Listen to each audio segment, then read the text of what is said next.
Students, welcome back to my YouTube channel. मेरा नाम है शिवानी और चैनल का नाम है BLS study in Hindi medium. तो आज हम पढ़ेंगे V109 लाइब्रेरी कैटलॉगिंग थ्योरी के कुछ इंपॉर्टेंट क्वेश्चन विद आंसर।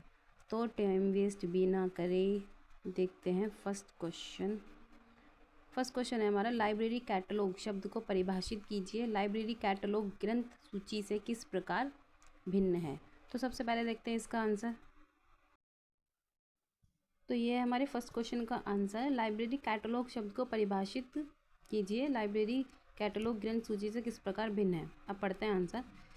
उत्तर है हमारा, लाइब्रेरी कैटलॉग की परिभाषा। लाइब्रेरी कैटलॉग एक ऐसी सूची होती है जिसमें किसी विशेष पुस्तकालय में उपलब्ध समस्त पुस्तकों, पत्रिकाओं, पत्रों, रिपोर्टों, ई पुस्तकों आदि का व्यवस्थित विवरण होता है। यह उपयोगकर्ताओं को यह जानकारी देता है कि पुस्तकालय में कौन कौन सी सामग्री उपलब्ध है, वह कहाँ स्थित है और उसे किस प्रकार प्राप्त किया जा सकता है। मतलब लाइब्रेरी कैटलॉग और ग्रंथ सूची में अंतर, जो कि क्वेश्चन में पूछा था। तो पहला अंतर है हमारा परिभाषा के आधार पर विभिन्नता। लाइब्रेरी कैटलॉग यह किसी विशेष पुस्तकालय में उपलब्ध पुस्तकों और अन्य सामग्री की सूची है। मतलब एक लाइब्रेरी में जितनी भी पुस्तक होती हैं, जो भी सामग्री होती है, उसकी जो सूची होती है वो होती है लाइब्रेरी कैटलॉग। ठीक है। और ग्रंथ सूची क्या होती है, किसी विशेष विषय या लेखक से संबंधित समस्त प्रकाशित अप्रकाशित पुस्तकों की सूची होती है, भले ही वे किसी पुस्तकालय में उपलब्ध हो या ना हो। मतलब ग्रंथ सूची होती है कि एक पुस्तक का लेखक कौन है, प्रकाशक कौन है, या वो किसने प्रकाशित किया, उसकी ग्रंथ सूची। ठीक है। उद्देश्य के आधार पर कैटलॉग उपयोगकर्ता को यह बताना कि पुस्तकालय में कौन कौन सी पुस्तकें मौजूद हैं। और ग्रंथ सूची किसी विशेष पर हुए समस्त साहित्य का विवरण देना। थर्ड पॉइंट है हमारा सीमितता। कैटलॉग एक विशेष पुस्तकालय तक सीमित होता है। ग्रंथ सूची पुस्तकालय की सीमाओं से परे होती है। फोर्थ पॉइंट है हमारा कैटलॉग उपयोग के आधार पर विभिन्नता। कैटलॉग पुस्तक को खोजने व मंगवाने के लिए प्रयोग होता है, जबकि ग्रंथ सूची अध्ययन और शोधकर्ता के कार्य में संदर्भ के लिए प्रयोग होती है। ठीक है। तो हमारा होता है यहाँ फर्स्ट क्वेश्चन समाप्त। बहुत ही इजी लैंग्वेज में, बहुत ही छोटा सा, जिससे आपको ये समझ आ सके और पेपर में आप लिख सको। अब देखते हैं हम नेक्स्ट क्वेश्चन। तो यह है हमारा second question. Anglo American cataloguing rules AACR के बाद से लाइब्रेरी कैटलॉग कोड के इतिहास और विकास पर चर्चा कीजिए। ये एक इम्पॉर्टेंट क्वेश्चन है, तो देखते हैं इसका answer.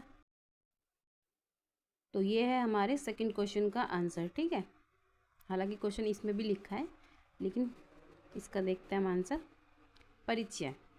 Anglo American cataloguing rules AACR पुस्तकालय में कैटलॉगिंग के लिए एक महत्वपूर्ण मील का पत्थर था। यह नियम 1967 में पहली बार प्रकाशित हुआ और बाद में 1978 में AACR 2 के रूप में संशोधित किया गया। इसके बाद डिजिटल युग के आगमन और उपयोगकर्ता की बदलती आवश्यकताओं के कारण कैटलॉगिंग के नियमों में भी महत्वपूर्ण परिवर्तन और विकास हुआ। ठीक है। AACR के बाद लाइब्रेरी कैटलॉग कोड का इतिहास और विकास पढ़ते हैं हम सबसे पहले। ठीक है। ये इम्पोर्टेंट है। ठीक है। यहाँ से आपको ये थोड़ा सा समझना पड़ेगा, ये इम्पोर्टेंट है, ये आपके प्रैक्टिकल में भी काम आएगा, तो इसको थोड़ा सा हम ध्यान से पढ़ेंगे। ठीक है। चलो देखते हैं। AACR के बाद लाइब्रेरी कैटलॉग कोड का इतिहास और विकास। फर्स्ट पॉइंट हमारा AACR 2 1978 संशोधित संस्करण 2000 तक। ठीक है। ये संशोधित संस्करण था AACR का। ठीक है। इसमें 2 लग गया, इसका मतलब ये संशोधित हो गया। 2 से आप पहचान जाओगे कि ये संशोधित संस्करण है, क्योंकि इसमें 2 लिखा है। ठीक है।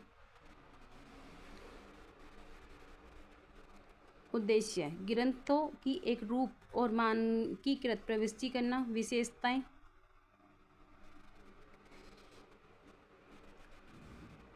हैं पुस्तक, मानचित्र, ध्वनि रिकॉर्डिंग आदि सभी प्रकार की सामग्री के लिए विस्तृत नियम सीमाएं, डिजिटल संसाधनों और वेब आधारित कंटेंट को समुचित रूप में संभालने में असमर्थ। दूसरा पॉइंट है हमारा FRBR function requirement for bibliographic records 1998 प्रस्तावना। इसकी प्रस्तावना पढ़ते हैं। IFL द्वारा प्रस्तुत एक वैचारिक मॉडल IFL के द्वारा प्रस्तुत एक वैचारिक मॉडल मुख्य घटक work experience manifestation item WEMI model. ठीक है, लाभ इसके थे यूज़र फ्रेंडली था, ये यूज़र फ्रेंडली सर्च और लिक्विड डेटा के आधार पर रिकॉर्ड संरचना। ठीक है, थर्ड पॉइंट है हमारा RDA resource description and access 2010। AACR 2 का उत्तराधिकारी निर्माण FRBR मॉडल और डिजिटल युग की ज़रूरतों को ध्यान में रखते हुए विकसित किया गया था। ठीक है, इसकी विशेषताएं पढ़ लेते हैं। डिजिटल व भौतिक दोनों संसाधनों के लिए उपयोग MARC21 दुब्लिन कोर जैसे मेटा डेटा फॉर्मेट्स के अनुकूलन, लिंकन डेटा और रोमांटिक वेब को समर्थन देता है। अंतर्राष्ट्रीय उपयोग के लिए उपयुक्त मल्टी स्क्रिप्ट और मल्टी कल्चर सपोर्ट। ठीक है, फोर्थ पॉइंट है हमारा बिफ्रेम। अब बिफ्रेम क्या होता है ये देखते हैं। विकास करता लाइब्रेरी ऑफ कांग्रेस। ठीक है, लक्ष्य मार्स मशीन रीडेबल कैटलॉगिंग को बदलना और वेब आधारित मेटा डेटा संरचना प्रदान करना। इसके लाभ थे लिंक्ड ओपन डाटा के लिए उपयुक्त वेब के साथ बेहतर एकीकरण। निष्कर्ष पढ़ते हैं, इसमें निष्कर्ष इम्पॉर्टेंट है तो ये निष्कर्ष देखते हैं। AACR से लेकर RDA और बिफ्रेम तक कैटलॉगिंग कोड का विकास उपयोगकर्ता की बदलती आवश्यकता और डिजिटल संसाधनों की बढ़ती संख्या और तकनीकी प्रगति के अनुसार हुआ। आधुनिक कैटलॉग कोड अधिक लचीले, मानकीकृत और यूजर सेंट्रिक हैं, जो वैश्विक और डिजिटल गुण की मांगों को पूरा करते हैं। ठीक है, देखते हैं अब नेक्स्ट क्वेश्चन। थर्ड क्वेश्चन है हमारा, विषय सूची से आप क्या समझते हैं? विषय सूची के विभिन्न उद्देश्यों और कार्यों का वर्णन कीजिए। इसका आंसर देखते हैं। विषय सूची का अर्थ, विषय सूची पुस्तकालय में उपलब्ध पुस्तकों और अन्य सामग्रियों को विषयों के आधार पर क्रमबद्ध करने की एक प्रणाली है। इसका उद्देश्य यह होता है कि उपयोगकर्ता किसी विशेष विषय से संबंधित पुस्तकों या सामग्री को आसानी से खोज सके। ठीक है, इसके बाद देखते हैं हम अपना निष्कर्ष। विषय सूची एक अत्यंत महत्वपूर्ण उपकरण है जो पुस्तकालय में विषयवार सूचना खोज को सरल और प्रभावी बनाता है। यह न केवल उपयोगकर्ता की सहायता करता है बल्कि पुस्तकालय संग्रह को भी सुव्यवस्थित रूप से प्रस्तुत करने में मदद करता है। कि ये पुस्तकालय के लिए इंपॉर्टेंट होता है। आप ऐसा भी लिख सकते हैं कि एक महत्वपूर्ण भूमिका निभाता है पुस्तकालय में। ठीक है, देखते हैं फोर्थ क्वेश्चन। यह है हमारा fourth question. Filing of entries का अर्थ है क्या है? ठीक है, कैटलॉग कार्ड फाइलिंग के लिए ALA नियमों की व्याख्या कीजिए। देखते हैं इसका आंसर। हमारे चौथे क्वेश्चन का आंसर है स्पेलिंग ऑफ एंट्रीज का अर्थ है जब किसी प्रविष्टि की जानकारी एक कैटलॉग कार्ड में पूरी नहीं होती तो शेष जानकारी अगले कार्ड पर लिखी जाती है। इसे ही स्पेलिंग ऑफ एंट्रीज कहा जाता है। अच्छा, मतलब जैसे एक सूचना, जब हम लाइब्रेरी का कैटलॉगिंग कार्ड बनाते हैं तो कुछ हमारी सूचना रह जाती है तो हम उसे नेक्स्ट कार्ड पे लिख देते हैं, अगले कार्ड पे लिख देते हैं, तो यही स्पेलिंग ऑफ एंट्रीज कहा जाता है इसे ही। ठीक है, ALA के नियम देखते हैं,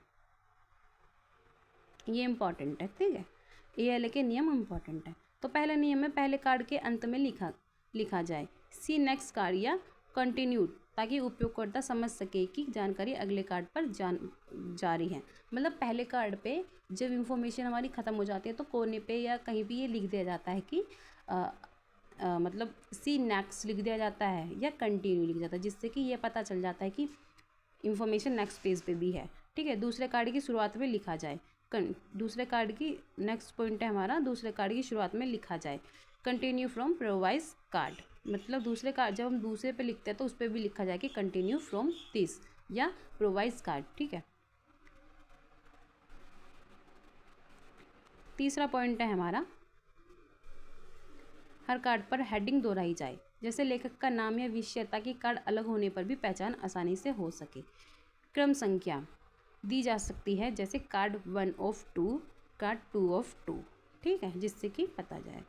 इसका निष्कर्ष देखते हैं। ALA नियम स्पेलिंग ऑफ एंट्रीज के माध्यम से यह सुनिश्चित करते हैं कि लंबी प्रविष्टियों को भी सुव्यवस्थित, स्पष्ट और उपयोगकर्ता के लिए समझने योग्य बनी रहे। ठीक है, तो ये जो ALA के नियम हैं आपके कैटलॉगिंग का जो प्रैक्टिकल होगा इसमें भी इम्पॉर्टेंट है, तो आप इसको एक बार से और पढ़ लीजिएगा।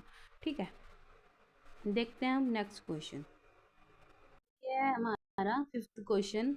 ग्रंथ सूची विवरण की मूल अवधारणा और आवश्यकता पर चर्चा कीजिए। सामान्य संचार प्रारूप CCF की विशेषताएं बताएंगे। देखते हैं इसका आंसर। फिफ्थ क्वेश्चन का आंसर हमारा ये है, यहाँ से, ठीक है, इसको हटा दो। ग्रंथ सूची विवरण की मूल अवधारणा, जैसे कि क्वेश्चन में पूछा ही है, क्या ग्रंथ, यह किसी प्रकार की जानकारी या ज्ञान को व्यवस्थित करने वाला माध्यम होता है। मतलब किसी जानकारी या ज्ञान को व्यक्त करने वाला, मतलब जो बताता है, ठीक है। जैसे पुस्तक, रिपोर्ट, लेख, पत्रिका आदि बुक्स भी हो सकती हैं। हमारी बुक भी एक तरीका ग्रंथ है, क्योंकि वो हमें ज्ञान देती है, जानकारी देती है, ठीक है। ख हमारा है सूची। यह ग्रंथ या दस्तावेजों की व्यवस्थित जानकारी का संग्रह होता है। उपयोगकर्ता को यह बताती है कि कौन सी दस्तावेज उपलब्ध है और वे कहाँ मिल सकती है। सूची मतलब लाइक जैसे इंडेक्स, ठीक है। जैसे बुक्स की हम सूची बनाते थे कि ये वाली बुक है, ये वाली बुक है, ये वाली बुक है, इस तरीके से। हमारा गय है विवरण। यह किसी दस्तावेज की संपूर्ण पहचान और विशेषताओं को दर्शाता है, जैसे शीर्षक, लेखक, प्रकाशन, विषय, भौतिक स्वरूप आदि, ठीक है। नेक्स्ट देता है हमारी आवश्यकता। अब इनकी आवश्यकताएं क्या होती हैं, ठीक है, जैसे कि क्वेश्चन में ही पूछा है आवश्यकताएं। इसकी आवश्यकता देखते हैं। सूचनाओं का व्यवस्थित भंडारण और त्वरित पुनर्प्राप्ति। उपयोगकर्ता को आवश्यक जानकारी खोजने में सहायता देते हैं ये तीनों चीज़ें। सूचना संसाधनों के समुचित प्रबंधन और नियंत्रण हेतु। सूचना के मानकीकरण और अन्य संस्थानों में साझा करने के लिए, ठीक है। तीसरा पॉइंट हमारा सामान्य संचार प्रारूप। CCF एक मानकीकृत डेटा संरचना है जो सूचनाओं के आदान प्रदान के लिए प्रयोग की जाती है। इसे यूनेस्को द्वारा विकसित किया जाता है, ठीक है। यूनेस्को एक संगठन है, उसके द्वारा इसको विकसित किया जाता है। अब CCF की मुख्य विशेषताएं, ये प्रैक्टिकल में भी आपको काम आएगा, तो इसकी मुख्य विशेषता यहाँ से हम बहुत अच्छे से पढ़ेंगे, ठीक है। पहली विशेषता देखते हैं हम इसकी, अंतर्राष्ट्रीय मानक। अंतर्राष्ट्रीय मानक यह वैश्विक सूचना आदान प्रदान के लिए मान्य स्वरूप है। संगठन और संरचना। सूचनाएं फील्ड और सब फील्ड में विभाजित होती है, जैसे 200 टाइटल, 210 पब्लिकेशन आदि, ठीक है। तीसरा मशीन पाठनीय है, ठीक है। कंप्यूटर आधारित सूचनाओं के आदान प्रदान और प्रोसेसिंग के लिए अनुकूल। फोर्थ है हमारा लचीलापन। यह विभिन्न प्रकार के दस्तावेजों जैसे पुस्तकों, पत्रिकाओं, शोध लेखक आदि के लिए उपयुक्त होता है। फिफ्थ है हमारा सूचना का पुनः उपयोग। ये छोटी छोटी लाइन से ही आपको समझ आ रही होंगी एक ही बार पढ़ने से, तो इनमें ज़्यादा टाइम वेस्ट नहीं करते हम और आगे पढ़ाई करते हैं अपनी, ठीक है। सिक्स्थ हमारा है मेटा डेटा संरचना। यह मेटा डेटा को व्यवस्थित और मानकीकृत रूप में प्रस्तुत करता है। अब इसका निष्कर्ष देख लेते हैं हम एक बार। ये रहा, देखो, ग्रंथ सूची और विवरण तीनों अलग चीज़ें, ठीक है। सूचना प्रबंधन की 3 मुख्य आधारशिलाएं हैं। CCF जैसी प्रणाली इन सूचनाओं को व्यवस्थित, साझा करने योग्य और अंतर्राष्ट्रीय स्तर पर मानकीकृत रूप में प्रस्तुत करने में सहायक है। यह पुस्तकालय और सूचना केंद्रों को अधिक प्रभावी बनाती हैं। इसके बाद देखते हैं हम नेक्स्ट। तो ये है हमारा नेक्स्ट क्वेश्चन, 6 क्वेश्चन। विषय शीर्षकों की सूची का अर्थ और महत्व स्पष्ट करें। SLSH से विषय शीर्षक प्राप्त करने की विधियों का वर्णन कीजिए, ठीक है। इसका आंसर देखते हैं। तो ये है हमारे छठे क्वेश्चन का आंसर। विषय शीर्षक की सूची का अर्थ क्या होता है। विषय शीर्षक की सूची का मानकीकृत शब्दों का समूह है। एक मानकीकृत शब्दों का समूह है जिसका प्रयोग पुस्तकालय में ग्रंथों को उनके विषय के आधार पर वर्गीकृत करने के लिए किया जाता है। इसका महत्व है, उपयोगकर्ता को सही विषय से संबंधित सामग्री खोजने में मदद करता है। खोज प्रक्रिया को सुव्यवस्थित और प्रभावी बनाता है। समान विषय वाली सामग्रियों को एक साथ लाता है। कैटलॉगिंग में एक रूपता बनाए रखता है, ठीक है। तीसरा पॉइंट है हमारा SLSH standard list of subject heading से विषय शीर्षक प्राप्त करने की विधियाँ, जैसे कि क्वेश्चन में हमारे पूछे गए। पहली विधि है हमारी प्रत्यक्ष खोज। सूची में दिए गए मुख्य विषय शीर्षकों को देखकर सीधे चयन करना, ठीक है। दूसरा हमारा संदर्भ शब्दों का उपयोग। यदि कोई शब्द सूची में ना हो तो सी या सी ऑल्सो निर्देशक द्वारा उपयुक्त विषय शीर्षक तक पहुंचना। थर्ड है हमारा संबंधित शीर्षकों की जांच। समानार्थक, व्यापक या संकीर्ण विषयों को देखकर सही शीर्षक चुनना है। इसका पढ़ते हैं निष्कर्ष सभी क्वेश्चन में लिखना बहुत इंपॉर्टेंट होता है, सभी आंसर में लिखना है, सॉरी। इसका है SLSH पुस्तकालय कैटलॉगिंग में विषय निर्धारण हेतु एक महत्वपूर्ण उपकरण है जो विषय की खोज को सरल और तेज मानकीकृत करता है। विषय शीर्षक यानी जब हम किसी चीज़ को लिखते हैं तो उसका एक शीर्षक लिखते हैं जिससे हमें ये पता चलता है कि ये विषय किसके बारे में होगा। ठीक है, तो इसके बाद देखते हैं हम नेक्स्ट क्वेश्चन। ये हमारा 7th क्वेश्चन। वर्गीकृत कैटलॉग कोड CCC में दिए गए पुस्तकालय कैटलॉग की विभिन्न प्रकार की प्रविष्टियों का वर्णन कीजिए। देखते हैं इसका आंसर है हमारे 7th क्वेश्चन का आंसर। वर्गीकृत catalogue code CCC doctor SR Ranganathan द्वारा विकसित एक भारतीय कैटलॉगिंग कोड है। इसमें पुस्तकालय की सामग्री को वर्गीकृत ढंग से व्यवस्थित करने के नियम निर्धारित हैं। CCC में प्रविष्टियों एंट्रीज को 2 मुख्य भागों में विभाजित किया गया है। पहली प्रविष्टि है हमारी मुख्य प्रविष्टियाँ। ठीक है, मुख्य प्रविष्टियाँ, यह प्रविष्टियाँ दस्तावेज की पूर्ण पहचान प्रदान करती हैं। इसमें लेखक, शीर्षक, संस्करण, प्रकाशक, स्थान, वर्ष, भौतिक विवरण, वर्ग संख्या आदि होते हैं। यह कैटलॉगिंग की सबसे महत्वपूर्ण प्रविष्टियाँ होती हैं। दूसरी होती है हमारी सहायक प्रविष्टियाँ। ठीक है, जो हेल्प करती हैं। सहायक प्रविष्टियाँ उपयोगकर्ता को विभिन्न तरीके से दस्तावेज तक पहुंचाने में सहायता करती हैं। CCC में निम्नलिखित सहायक प्रविष्टियाँ होती हैं। पहली होती है हमारी लेखक प्रविष्टियाँ। जब दस्तावेज का सह लेखक होता है तो उसके नाम से प्रविष्टि बनाई जाती है। दूसरा हमारा संपादक प्रविष्टियाँ। संपादक प्रविष्टियाँ यानी यदि दस्तावेज संपादक द्वारा संकलित है तो उनके नाम से सहायक प्रविष्टियाँ होती हैं। ग है हमारा शीर्षक प्रविष्टियाँ। यदि कोई उपयोगकर्ता लेखक का नाम नहीं जानता तो शीर्षक से दस्तावेज खोज सके इसके लिए, ठीक है, शीर्षक प्रविष्टियाँ बनाई जाती हैं। घ है हमारा दस्तावेज विषय प्रविष्टियाँ। आपको इतनी सारी लिखने की जरूरत नहीं है, आप 2-4 भी लिख सकते हैं। दस्तावेज किस विषय से संबंधित है इस पर आधारित प्रविष्टियाँ। ड है हमारा संयुक्त प्रविष्टियाँ। जब एक से अधिक लेखक होते हैं तब उनके नामों में एक साथ दिखाए जाने वाली प्रविष्टियाँ। ठीक है, और एक और है हमारा यहाँ पे एक और है कॉर्पोरेट प्रविष्टियाँ। जब कोई संस्था, निकाय या संगठन लेखक हो तब। इसका निष्कर्ष देखते हैं। निष्कर्ष पढ़ना बहुत इंपॉर्टेंट है क्योंकि कभी कभी हम निष्कर्ष से भी अपनी क्वेश्चंस को समझ लेते हैं।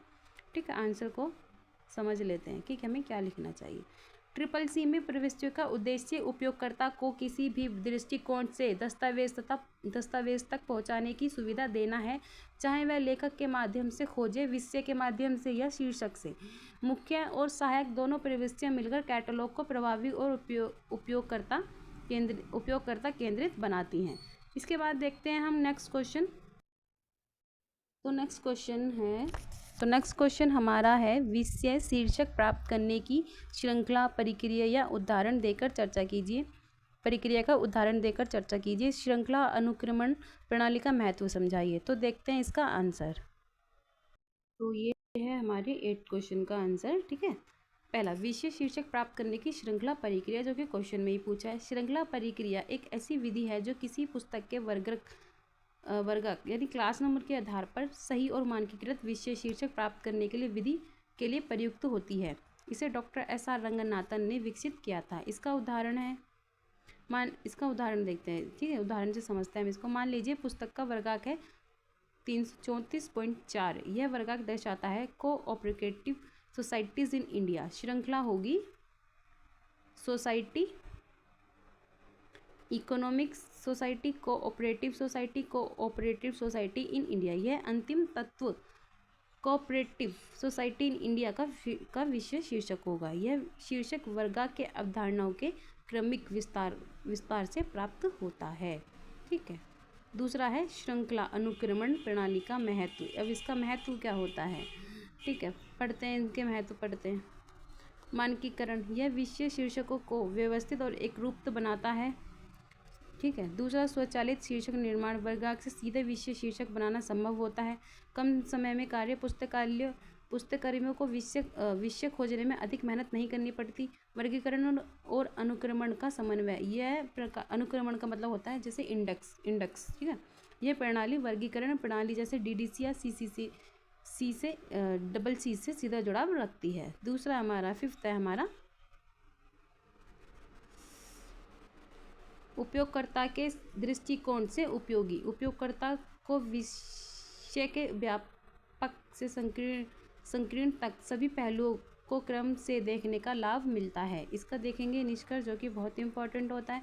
ठीक है, निष्कर्ष श्रृंखला प्रणाली एक प्रभावी और तर्कसंगत प्रणाली है जो पुस्तक के वर्गाग के माध्यम से विषय शीर्षक निर्धारित करती है। यह विषय अनुक्रमण को सरल, तेज और अधिक संगठित बनाती है, जिससे पुस्तकालय कैटलॉगिंग अधिक कुशल और उपयोगकर्ता मित्रत्व बनती है।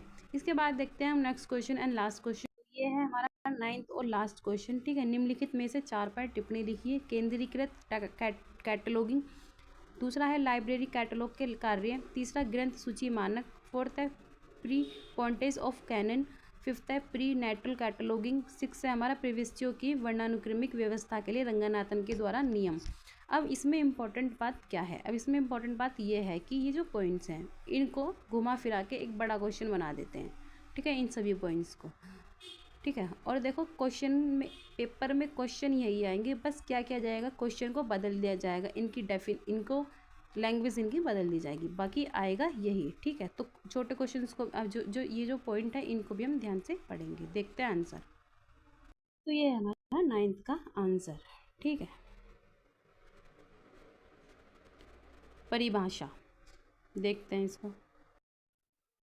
ठीक है, कि केंद्रीकृत कैटलॉगिंग क्या होती है, इसकी परिभाषा देखते हैं। केंद्रीकृत कैटलॉगिंग एक ऐसी व्यवस्था है जिसमें एक केंद्रीय एजेंसी जैसे राष्ट्रीय पुस्तकालय, बड़े विश्वविद्यालय पुस्तकालय, सभी पुस्तकालय के लिए कैटलॉगिंग का कार्य करती है और फिर अन्य पुस्तकालय उन तैयार प्रविष्टियों का उपयोग करते हैं। मुख्य विशेषताएं क्या हैं इसकी? मुख्य इसकी विशेषताएं हैं, एक स्थान पर कैटलॉगिंग कार्य, सभी ग्रंथ की विवरणात्मक प्रविष्टियाँ एक केंद्रीय एजेंसी द्वारा की जाती हैं, अन्य पुस्तकालयों में वितरित तैयार प्रविष्टियाँ अन्य पुस्तकालयों को भेजी जाती हैं, कार्ड MARC फॉर्मेटेड डिजिटल रूप में या किसी भी रूप में भेज दी जाती है। ठीक है, तीसरा हमारा जो है समय और श्रम की बचत होती है, इससे प्रत्येक पुस्तकालय को अलग अलग प्रविष्टियाँ बनाने की आवश्यकता नहीं होती। इसके लाभ हैं, इसके बारे में हमें सब कुछ लिखना है ना, इसलिए लाभ है मानकीकरण, एक रूप प्रविष्टियाँ, समय व धन की बचत, कैटलॉगिंग की गुणवत्ता में सुधार, छोटे पुस्तकालय के लिए विशेष रूप से उपयोगी। इसके उदाहरण है library of Congress USA mark record उपलब्ध कराता है। और जैसा कि यहाँ पे अब देखते हैं इसका निष्कर्ष है हमारा, केंद्रीकृत कैटलॉगिंग से पुस्तकालयों में सूचना संसाधन का दक्ष प्रबंधन संभव होता है और यह साझा संसाधन उपयोग को बढ़ावा देती है। सेकंड पॉइंट है हमारा पुस्तकालय कैटलॉग के कार्य, क्वेश्चन है ये हमारा। ठीक है, परिभाषा देखते हैं इसकी। पुस्तकालय कैटलॉगिंग एक ऐसा सूचीबद्ध उपकरण है जो पुस्तकालय की सामग्री का विवरण देता है और उपयोगकर्ता को आवश्यक दस्तावेज खोजने में मदद करता है। इसके मुख्य कार्य हैं स्थान निर्धारक, उपयोगकर्ता को किसी पुस्तक का स्थान या कॉल नंबर बताना। ठीक है, दूसरा हमारा है किसी दस्तावेज की पहचान उसके लेखक, शीर्षक या विषय से कराना। तीसरा विकल्प प्रदान करना, एक ही लेखक, विषय या श्रृंखला से संबंधित सभी दस्तावेज एकत्रित रूप से दिखाना। चौथा हमारा है विषय तक पहुंच, उपयोगकर्ता को विषय के आधार पर सामग्री तक पहुंचने की सुविधा देना। फिफ्थ हमारा है सूचना खोज, सूचना को जल्दी और प्रभावी तरीके से खोजने में मदद करना। देखते हैं निष्कर्ष इसका, जो कि बहुत इंपॉर्टेंट होता है। निष्कर्ष है लाइब्रेरी कैटलॉग उपयोगकर्ता और सूचना के बीच एक सेतु की तरह कार्य करता है और पुस्तकालय उपयोग को अधिक सुव्यवस्थित, सुलभ और प्रभावी बनाता है। ठीक है, इसके बाद हम देखते हैं हमारा नेक्स्ट पॉइंट हमारा है ग्रंथ सूची मानक नियम व नियम अनुसार ढांचे होते हैं जिनके आधार पर पुस्तकों, लेखकों, रिपोर्टों आदि का व्यवस्थित विवरण तैयार किया जाता है। इन मानकों का उद्देश्य सूचनाओं को इस प्रकार व्यवस्थित करना होता है कि उपयोगकर्ताओं को आसानी से सुलभ हो सके और विभिन्न पुस्तकालय या सूचना केंद्रों के बीच एकरूपता बनी रहे। प्रमुख ग्रंथ सूची मानकों में AACR, MARC, ISBD आदि शामिल हैं। ये मानक एक सुनिश्चित करते हैं कि किसी दस्तावेज या विवरण स्पष्ट और अंतर्राष्ट्रीय रूप से स्वीकार्य ढंग से प्रस्तुत किया जाए। इनकी सहायता से सूचना का आदान प्रदान सरल, तेज और अधिक विश्वसनीय बनाता है। नेक्स्ट पॉइंट हमारा है प्रीफरेंस ऑफ कैनन से संबंधित। ठीक है, इसको यहाँ से पढ़ेंगे।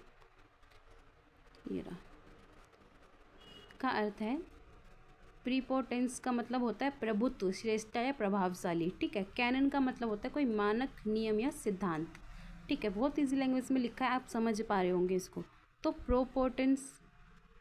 प्रीपोटेंस ऑफ कैनन का तात्पर्य होगा कैनन मानक, नियम का प्रभाव या प्रभुत्व, यानी कैनन का प्रभुत्व या प्रभाव, ठीक है। संक्षिप्त व्याख्या एक बार देख लेते हैं इसको। ये प्रीपोटेंस ऑफ कैनन का मतलब है किसी क्षेत्र में स्थापित नियमों, सिद्धांतों या मानकों की वह स्थिति या प्रभाव जिससे वे नियम अत्यधिक प्रभावशाली और सर्वोपरि हो जाते हैं। यह प्रभाव इतना प्रबल होता है कि अन्य नियम या विचार उनके मुकाबले कम महत्वपूर्ण या अप्राप्य लगते हैं। उदाहरण जैसे इसका एग्जाम्पल है हमारा पुस्तकालय विज्ञान में कैटलॉगिंग के कुछ मानक नियम इतने व्यापक और प्रभावी होते हैं कि वे पूरी प्रणाली में प्रभुत्व स्थापित कर लेते हैं। उन्हें बदलना या अनदेखा करना मुश्किल होता है। नेक्स्ट पॉइंट हमारा है प्रीनेटल कैटलॉगिंग, ठीक है। इसको देखते हैं, प्रीनेटल कैटलॉगिंग देख लेते हैं हम एक बार। प्रीनेटल कैटलॉगिंग उस प्रक्रिया को कहते हैं जो किसी पुस्तकालय या सूचना केंद्र में वस्तु के प्राप्त होने से पहले की जाती है। इसमें संभावित दस्तावेज सामग्री के बारे में पूर्व सूचना एकत्रित कर उनके विवरण और कैटलॉगिंग के लिए आवश्यक तैयारियां की जाती हैं। यह प्रक्रिया पुस्तकालय कार्य को सुव्यवस्थित बनाने और समय की बचत के लिए उपयोगी होती है। प्रीनेटल कैटलॉगिंग से पुस्तकालय को यह पूर्व ज्ञान होता है कि किन किन दस्तावेजों की प्राप्ति होने वाली है और उनकी कैटलॉगिंग कैसे की जाएगी, जिससे कैटलॉगिंग का कार्य जल्दी और प्रभावी ढंग से पूरा हो सके। लास्ट पॉइंट हमारा है प्रविष्टियों की वर्णानुक्रमिक व्यवस्था के लिए रंगनाथन के नियम, ठीक है। इस पर एक छोटा सा नोट मैंने लिखा है। Doctor S.R. रंगनाथन ने पुस्तकालय कैटलॉग के प्रविष्टियों का वर्णानुक्रम व्यवस्थित करने के लिए कुछ महत्वपूर्ण नियम विकसित किए हैं। ये नियम कैटलॉग के उपयोगकर्ता के लिए सुलभ और व्यवस्थित बनाते हैं। मुख्य नियम है हमारे ये। पहला है लेखक के नाम के अनुसार क्रम। प्रविष्टियाँ लेखक के अंतिम नाम के पहले अक्षर के आधार पर व्यवस्थित की जाती हैं। दूसरा, एक ही लेखक की कई रचनाएं। एक ही लेखक की पुस्तकों को प्रकाशन वर्ष के अनुसार पुरानी से नई की ओर क्रमबद्ध किया जाता है। तीसरा है हमारा शीर्षक के अनुसार क्रम। यदि लेखक के नाम समान हो तो शीर्षक से पहले शब्द आधार पर क्रम तय किया जाता है, ठीक है। फोर्थ हमारा सह लेखक या संपादक के लिए नियम। सह लेखक या संपादक की प्रविष्टियाँ भी वर्णानुक्रम में व्यवस्थित की जाती है। फिफ्थ है हमारा विशेष वर्णों का ध्यान। विशेष अक्षर या संक्षिप्त शब्दों को मानकीकृत कर क्रम निर्धारित किया जाता है। इनका महत्व है रंगनाथन के नियम कैटलॉग की खोज को सरल, तेज और संगठित बनाते हैं, जिससे उपयोगकर्ता को आवश्यक सामग्री आसानी से मिल सके। हालांकि वीडियो थोड़ी सी बड़ी हो गई है, बट आपका पेपर इस एक वीडियो से बहुत अच्छा हो जाएगा। तो अगर वीडियो अच्छी लगी हो तो वीडियो को लाइक करें, चैनल को सब्सक्राइब करें और कमेंट करना ना भूलें। और अगर आपको कोई समझ नहीं आया होगा कोई सा क्वेश्चन तो आप कमेंट कर दीजिएगा। Thank you so much. मिलते हैं नेक्स्ट वीडियो में।